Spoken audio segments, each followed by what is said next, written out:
Science Fantastic with Professor Michio Kaku. Today we're going to talk about rocks from the sky, that is, meteorites. What are these things that we see streaking across the night sky, and what happens if one of them lands maybe on your backyard? With us today is Dr. Tim Gregory. He's the author of a new book about these things called Meteorites: How Stones from Outer Space Made Our World. And we should point out that he's a research scientist at the British Geological Survey in Nottingham in the United Kingdom, where we have him on the line right now. Well, today we're going to talk about the sky. What happens if the sky falls? Well, we're not Chicken Little, we're science buffs, and we know that these are rocks from space, but what are they? How old are they? Where do they come from? And what does it mean if you find something in your backyard that looks like a meteorite? Well, once again, with us today is Tim Gregory. The book is called How Stones from Outer Space Made Our World. So, Tim, first question for you is, how did you as a youth, as a young kid, first get interested in science, and then what steered you in the direction of astronomy and finally meteorites? You know, I guess I was a very typical child. As a youngster, I was interested in loads of different things. I went through phases of being interested in, mushroom identification and bird watching. I've always been interested in space and astronomy. But one of my biggest interests as a child was geology. I was very typical. You know, I had a geology collection. I used to like going out and collecting rocks and fossils, and I spent my pocket money on little gems.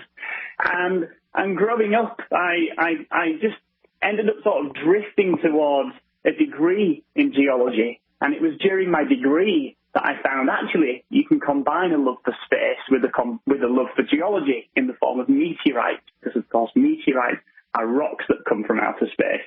And so, meteorites are really the perfect thing for somebody like me because they combine my two biggest interests in life, space and geology. It's perfect. Okay. Well, let's do a few definitions, first of all, especially for those people who watch the movies. We have comets, we have asteroids, we have meteors, we have meteorites. So give us a little, very simple definition. What is a meteor? How does it differentiate from a meteorite? What is an asteroid? And what is a comet? Okay, I'll start with asteroids and comets because they're both objects in space. Now, asteroids and comets, they're very similar, in fact. They're both miniature worlds that orbit the sun, just like the planets. And the asteroids, you generally find the asteroids between the orbits of Mars and Jupiter in the asteroid belt. And the comets, they follow very strange orbits around the sun. They don't orbit the sun in nice circles like most things. They orbit in really elongated paths that we call ellipses. They're kind of like squished circles like eggs. And now and again, little bits of debris, little bits of rocky debris can get blasted off the surface of asteroids and comets and get sent into planetary space. Now, these pieces of rocky debris, they sometimes happen upon the Earth. And when they fall through the Earth's atmosphere, they light up incandescence, they burn, and they glow incredibly brightly as they fall through the atmosphere. These are meteors, and they're also known as shooting stars. So a meteor and a shooting star is exactly the same thing. And most of the pieces of rock that streak through the Earth's atmosphere, they actually get burnt up on their fiery passage, and they never make it to the surface. But the rocks that do make it to the surface, they're the meteorites. Okay, and what about comets? Because comets can linger in the sky for days, weeks at a time, and become the source of myths and legends. Oh, they can indeed. So it's quite interesting because one of the things that sort of come about the last sort of 10 years of research into comets and asteroids is that there actually isn't that much difference between comets and asteroids. There was this sort of traditional view that comets were basically dirty snowballs. They were mostly made of ice with bits of rock in there. And the asteroids, on the other hand, they were very rocky and they contained very little ice, very little water, things like that. But it actually turns out that rather than having these two very distinct populations of celestial bodies with the comets on one hand and the asteroids on the other, actually these celestial bodies exist along a really wide spectrum, and there's no real clear-cut definition between an asteroid and a comet. But the comets that you're talking about that you can see in the night sky, these are often called great comets when they're particularly spectacular. And the reason you can see them in the night sky is because now and again comets orbit incredibly close to the sun during their path around the sun. So they sweep very close to the surface of the sun where it's really hot, and their surfaces boil and issue forth gas and dust into space. And it's this gas and dust that gets lit up. It's a sort of tail behind the comet. And like you said, they can grace the night sky for weeks and sometimes even months. They're absolutely spectacular, and they've inspired myth and legend for hundreds of millennia, probably since before humans existed. We've been looking at comets in the sky. In fact, you start your book talking about ancient history, starting with King Tut and the Egyptians. And when they unveiled King Tut's tomb, they found evidence of a meteorite. So could you elaborate? They absolutely did. So it's a remarkable thing that wrapped inside King Tutankhamun's linen was this beautiful dagger. It was about the length of the forearm, and it was wrapped into his linen close to his chest on his left shoulder. And it's this beautiful dagger that's got this golden sheath. And it turns out that the metal from which this dagger was forged is actually metal from a meteorite. It's a metallic meteorite that's made mostly of iron. And this is really interesting because King Tut's dagger actually predates the Iron Age by several thousand years. And so the first encounter that our species had with iron, which is one of the elements that really underpins our technological civilization, our first encounter with such an important element was in the form of a meteorite. And so it's not just modern scientists who are interested in meteorites like myself. It was also the ancients that used them to craft sacred artifacts, which is just wonderful. Now, some historians and scientists have pointed out that the grave sites of ancient Native Americans thousands of years ago, that at the top of the gravesite you find meteorites, a collection of meteorites. And some people have said that Mecca, if you go to Mecca in Saudi Arabia, and people, of course, worship the Kaaba there's a meteorite. A stone on which Prophet Muhammad then leaped into heaven. So meteorites, they're part of our religion and our ceremonies, right? Absolutely. You know, the pages of human history, all since the ancient times, since the ancient Egyptians, all the way, the Native Americans, thousands and thousands of years ago, all across the globe, meteorites, they litter the pages of human history. These are objects that have captivated humans across the world.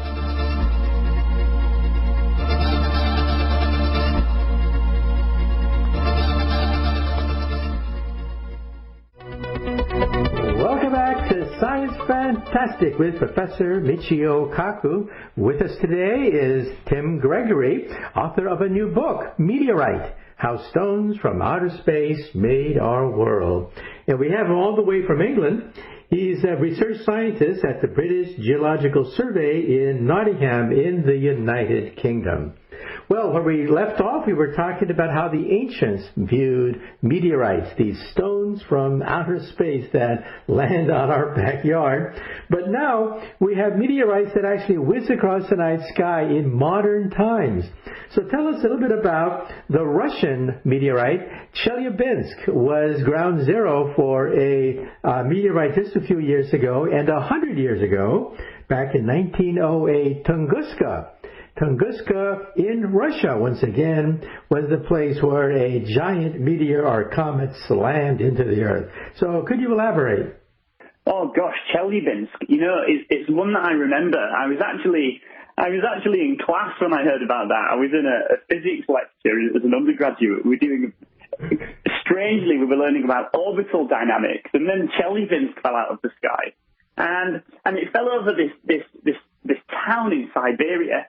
And Chelyabinsk, it was quite a big one. And the scary thing about the Chelyabinsk meteorite is that nobody saw it coming. And despite the fact that it sort of slipped under the radar, literally slipped under the radar, it caused millions of dollars worth of damage to infrastructure in under a second, and it hospitalized people. The strange thing about the Chelyabinsk meteorite was that it exploded a couple of miles above the surface of the Earth before it landed, and the explosion actually, it burned brighter than the midday sun for a few seconds. So this is an incredibly energetic event. And the scary thing is that nobody saw it coming. You know, there were millions of dollars worth of damage in this town of Chelyabinsk, but can you imagine how much damage would have been done to property and potentially even human lives if a meteorite the size of Chelyabinsk fell out of the sky over one of the major US cities or a large European city or any big city for that matter? These things, you know, as well as being objects of scientific interest, they are a hazard to human civilization, and they're something that we should take very seriously when we think about our long-term future. Now, when we look at the devastation caused by the Chelyabinsk meteorite, people call them city busters, capable of knocking out an entire city. But 100 years ago, back in 1908, in Tunguska, we had another giant meteorite, perhaps even larger than the Chelyabinsk one. Its impact was so great that people actually heard it hundreds of miles away. So could you tell us a little bit about the Tunguska impact and also the Chelyabinsk meteorite?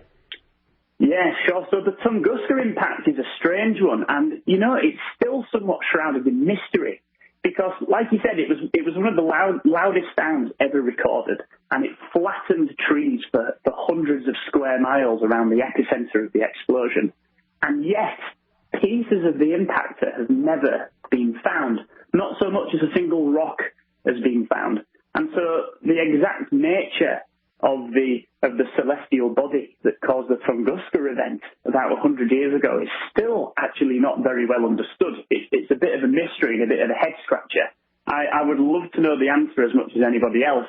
But in terms of the Chelyabinsk meteorite that fell in 2013, we do have pieces of that meteorite. In fact, it's quite a funny story because the entry of this meteorite through the Earth's atmosphere was captured on dashboard cams because it happened to fall at rush hour in the town of Chelyabinsk. And because so many people caught it on dashboard cams in their cars, its trajectory through the atmosphere could be calculated quite precisely, and therefore its landing site could be calculated. And within a few days, this meteorite was found. Actually, I should also say that this meteorite did fall through the ice in a frozen lake. And so while the landing site was discovered, the meteorite itself wasn't recovered for a few months. But now this meteorite resides in, well, there are pieces of it in museums across the world. And I was lucky enough to look at a piece of it during my PhD project as well. And it's since gone on to be a bit of a world wonder because it made headline news across the world and a scientific delight. Now, there are meteorite hunters, people who go out there and search for these things. And I understand that the South Pole, Antarctica, where you have lots of white ice and snow, is a great place to find these things because they stand out like a sore thumb. And also the desert. So could you explain to us where we find these things, the South Pole, deserts? If you are a meteorite hunter, where do you go? Yeah, that's absolutely right. It might be the last place you'd expect to go looking for meteorites, right, the South Pole. But it turns out that Antarctica is a fantastic place to look for meteorites. So just for some perspective, we have about 60,000 meteorites in the worldwide collection, dotted about in museums and universities and curation facilities. And of that 60,000, about 40,000 of them come from Antarctica alone. So well over half of all known meteorites come from Antarctica. And there are a couple of reasons why Antarctica is particularly good for meteorite hunters. And just like you said, Antarctica is very bright. There's lots of ice, and so it's quite white. And meteorites are quite dark rocks, and so they stand out like sore thumbs on the surface. But there's also this remarkable property of the Antarctic ice sheet in that it flows over time. As snow falls in the center of the continent, it spreads out under its own gravity, and it flows towards the ocean at the edge of the continent, just like a natural conveyor belt. And as meteorites pitter-patter down onto the ice sheets over millennia and over millions of years, in fact, the meteorites become entrained in the flowing ice, and they get taken along for the ride on this natural conveyor belt. And there are certain areas in Antarctica where the ice all gets dumped and the meteorites get dumped along with it. And in these areas, meteorites accumulate in astronomical numbers. And it's these places where meteorite hunters go looking for them. And of course, the desert as well is a good place to go looking for them. Although the desert doesn't flow, it's kind of funny because if you're in the middle of the desert and you come across a rock, there's not really anywhere else apart from the sky where the rock could have come from. And so you don't have to go sorting out the meteorites and the million other non-meteorites before you find one. So the desert's a good place to find them too. Okay, now let's say that you're looking in your own backyard and you stumble upon a rock that looks quite different. It's pitted. It looks like some of the meteorites you see in museums. How do you tell? How do you tell a meteorite from a fake, a meteorite from the real thing, and a meteorite just from a piece of rock that happens to look rather strange? Is there a way that an amateur can tell? So that's a really great question, and the answer is sometimes. So just like Earth rocks, there are many, many different types of meteorites. And there are some meteorites that are very obviously alien because they look and feel quite unlike anything else that you might find on the Earth. And the best example of this type of meteorite is the iron meteorite because, like their name suggests, they're made mostly of iron, which means they're incredibly dense and they're really strongly magnetic as well. But the truth is, for most meteorites, it's very difficult to tell that it's actually a meteorite without looking at it. You need a trained pair of eyes, usually in a local museum or a local university department. Somebody might be able to help you out. But even then, it can be quite difficult. And to really prove the extraterrestrial origin of something that you might suspect is a meteorite, you have to delve into its geological character under a microscope and its precise chemical composition. Because down there on the geological and the chemical level, these rocks that look just like ordinary rocks reveal themselves to be anything but. They're actually very strange, and they have chemical signatures that you just don't normally find on the Earth. And so it can be quite difficult. And so, I recommend getting in touch with your local museum or university department, or send me an email as well, and someone will be able to help you out if you think you found a meteorite. Okay. And also, you mentioned the types. What are the different types of meteorites, and what does that mean if most meteorites, let's say, came from the asteroid belt? Right, that's a great question. And it turns out that of the 60,000 meteorites that we've got in the worldwide collection, there are two main types of meteorites. There are two great families of meteorites. Now, the first family are called the chondrites. And the chondrites originate from asteroids that never melted when the solar system was forming.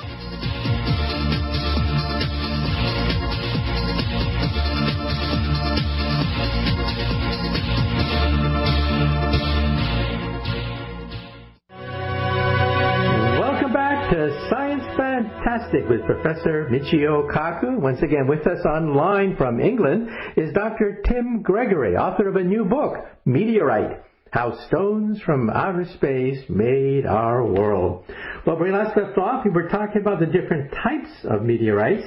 There's more than just one type. So what are the different types, and what does that mean about where they came from in outer space? Turns out that the different types of meteorites actually shed quite a lot of insight, and they solve a lot of the mysteries about the different types of asteroids. And there are two great families of meteorites. So the first family are the chondrites, and the chondrites are a family of meteorites that originate from asteroids that never melted. And because these asteroids never melted, they preserve the primordial dust from which the solar system coalesced 4.5 billion years ago.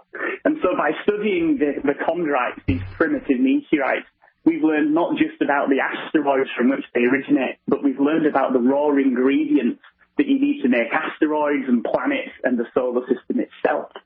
And then the second family of meteorites are the achondrites. And achondrites originate from asteroids that did melt.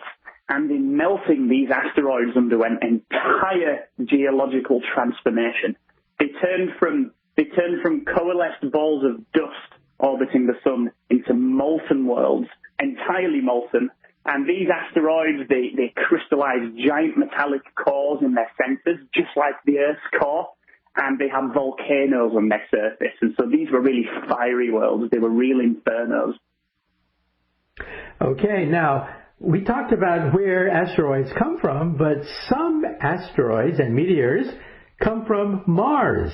So how is it possible that we can have a meteorite from the red planet, Mars, on the Earth? Right, so this, honestly, I'll never forget the first time I held a meteorite that came from the planet Mars. It was one of the most jaw-dropping experiences of my life to think that this rock that I'm holding in my hand actually came from the Martian surface. And a really good question, and it's a question that I asked my professor as well when I was an undergraduate student, was, how on earth do you know that this rock came from Mars? And it turns out that when these pieces of rock are ejected from the surface of Mars, they have within them tiny little pockets of gas.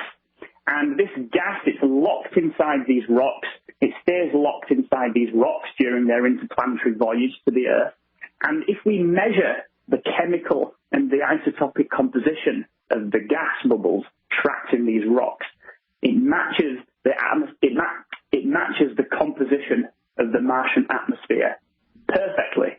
And then you might ask, well, how do we know what the composition of the Martian atmosphere is? And the answer is, well, we've got science laboratories on the surface of Mars. We've got the rovers. And it turns out that the chemical composition of the Martian atmosphere has been known for many decades. It was first measured by the Viking rovers that NASA launched. And so the gas in these meteorites matches the Martian atmosphere perfectly, which leads to the inescapable conclusion that these rocks originate from the surface of Mars, which is one of the most mind-blowing things that I think I've ever learned.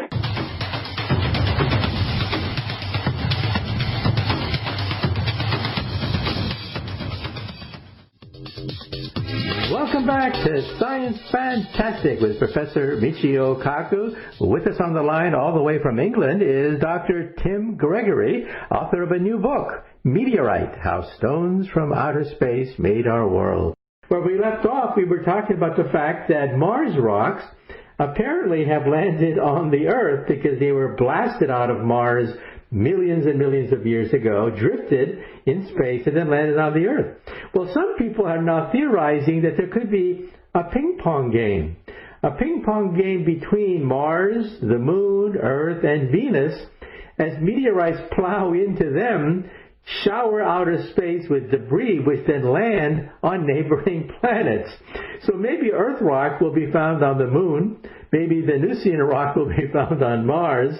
So what are your thoughts about the fact that our solar system could be a ping-pong game where maybe even DNA has been shared between the planets? What are your thoughts? It's an interesting thought, isn't it? I remember once staying up quite late with my flatmates as an undergraduate. We were talking about whether Earth rocks made it to the Moon and whether one day you might find a T-Rex skeleton or an ammonite on the surface of the Moon that was blasted off the surface of the Earth. Now, it's quite difficult, it turns out, to get rocks off the surface of the Earth because it's so big.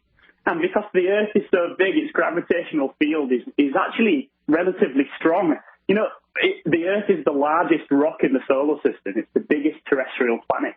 And so it's the most difficult body to get rocks off the surface when it comes to its gravitational field. It just pulls them back down. On top of that, we've also got an atmosphere which slows rocks down as they get blasted off the surface. And so while it's possible that Earth is playing ping pong with Mars, it's probably just a one-way stream, actually, with Mars sending rocks to the Earth. However, occasionally in the scientific literature, there is a paper that's published that claims to have found a tiny fragment of Earth in a rock that comes from another planet or the Moon, for example. But they're still quite controversial and the case has not been settled. The jury is still well and truly out on that one. But it is interesting that we do find meteorites across the solar system. We've discovered meteorites on the surface of Mars with the Mars rovers, and the Apollo astronauts also discovered meteorites on the surface of the Moon. Although none have come from the Earth so far. Okay, and then we had years ago a report that a Mars rock fell on the Earth. When you split it open, a microscopic analysis shows something that looks like microbial life, or maybe just a crystal. So what are your thoughts about the latest concerning that controversy about whether a Martian rock actually has remnants of fossilized cells?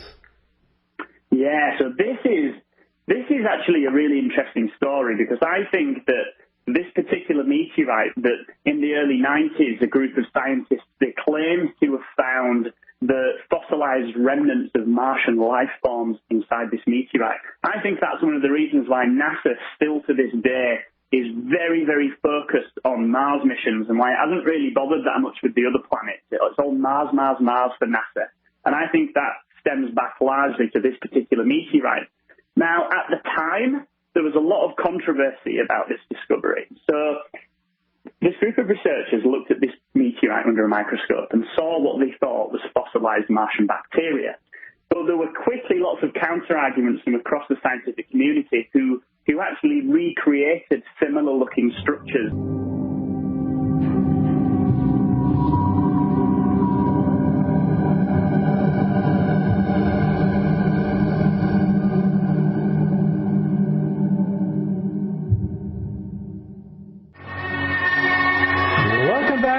Sounds Fantastic with Professor Michio Kaku. Once again with us today is Dr. Tim Gregory, all the way from England. His book is called Meteorite: How Stones from Outer Space Made Our World.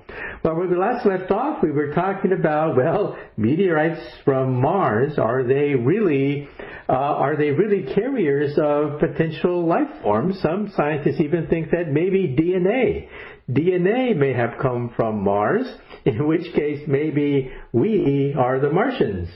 Well, let's move on now, because the granddaddy of all these meteorite impacts is what happened 65 or 66 million into the Yucatan of Mexico. So what happens when not just a city buster, not just a country buster, but a planet buster rams into the Earth, into the Yucatan of Mexico, wiping out the dinosaurs? What do we know about that object? Yes, indeed. That was a bad day for life on Earth, because this particular space rock was about 20 kilometers across. It was the size of a city, and it plowed into the surface of the Earth at about something between 20 and 30 kilometers per second. And so this is really Armageddon level stuff. This is nuclear winter times 1,000. And it was likely that there were global fires that absolutely incinerated the land. There was so much ash and sulfur thrown up into the atmosphere that it blocked out the sun for a few years, and it caused climate change on a scale that makes today's climate change look like nothing. It changed global climate by tens of degrees incredibly quickly. And it took out the base of the food chain, which caused ecological collapse across the world. And it was one of the large mass extinctions that life on Earth has experienced during Earth's history. And it famously caused the dinosaurs to go extinct. But interestingly, for quite a long time, the exact cause of the extinction of the dinosaurs was unknown. It was only in the 1990s that people really came around to accepting the hypothesis that it was an asteroid that caused the dinosaurs to go extinct. And since then, we've actually found the giant hole that was punched into the surface of the Earth. It was in the Yucatan Peninsula in Mexico. And, the rocks there, when you look at them through a geological perspective, the rocks of the Yucatan Peninsula have been absolutely trashed by this asteroid. They're a complete mishmash. It's a chaotic jumble of debris, and you only really get that sort of thing happening when a giant asteroid strikes the surface of the Earth. So it was an incredibly bad day for the dinosaurs and lots of other species.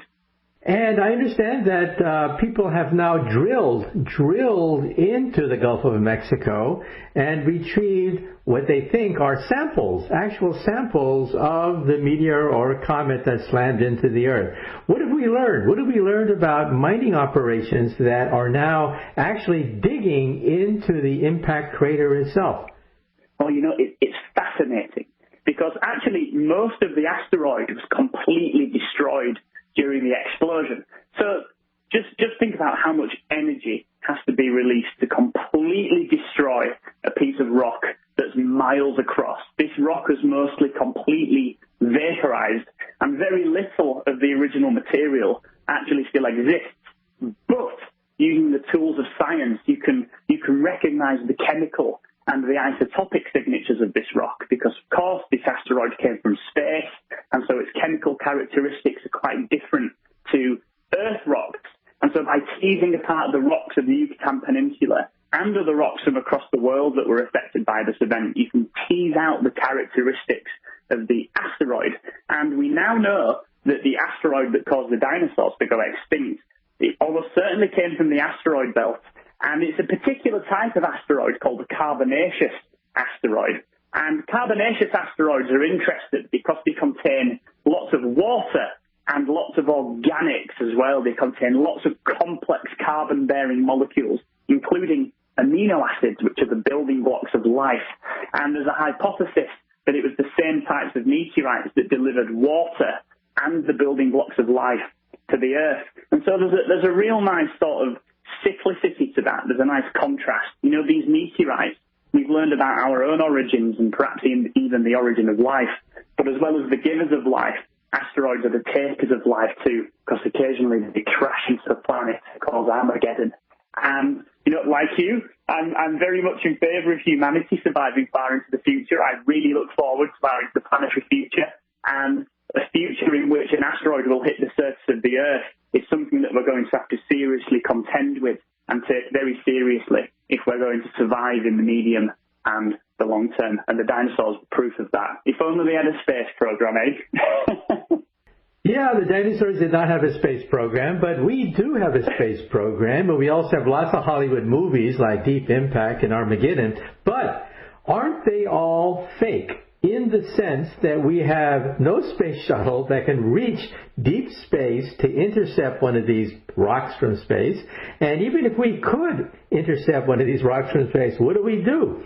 Blow it up with a hydrogen bomb and then have lots of small meteorites hit the Earth? So what are your thoughts about what we should do, given the fact that these are planet killers?